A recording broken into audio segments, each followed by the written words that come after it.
Having covered Israel's legal rights in the West Bank, we are now going to focus on the peace process. Many suggest that Israel's presence in the West Bank, what some people call the occupation, is the cause of Palestinian hostility towards Israel, and the reason there is no peace. But is that really true? If Israel's presence is the cause of the conflict, then it follows that there was no conflict before 1967, when Israel was not in the West Bank, right? Let's look at the facts. The PLO, the Palestinian Liberation Organization, was created in 1964, when the entire West Bank and Gaza was in Arab hands. Why create the PLO in 1964, when Israel has no presence in the West Bank and Gaza? What Palestine were they liberating? The PLO emblem gives us the answer. The PLO was created to remove by force the entire state of Israel from the map of the Middle East, a goal clearly stated in their charter. This goal was not new. The PLO was continuing a long Arab history of saying no. No to the national self-determination of the Jewish people. No to recognizing the Jewish ancestral homeland.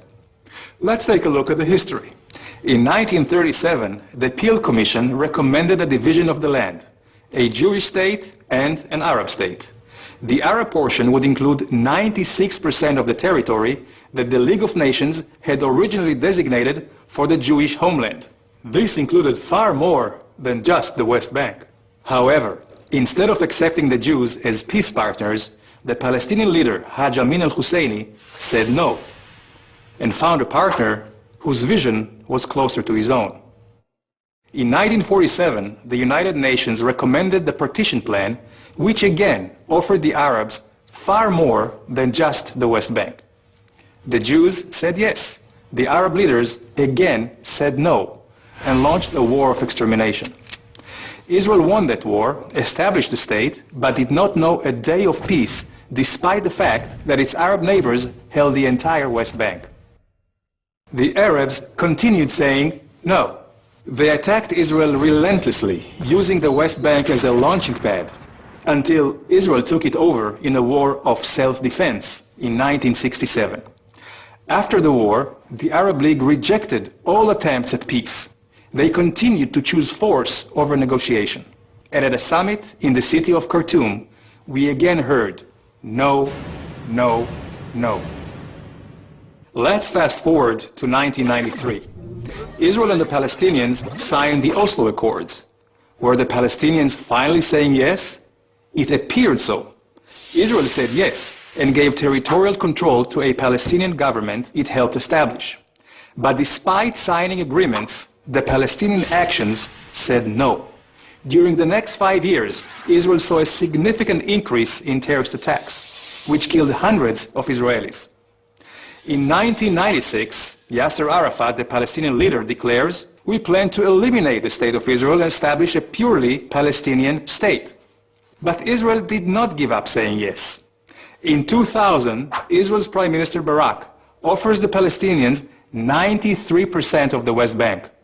Again, the answer is no, together with increased terror.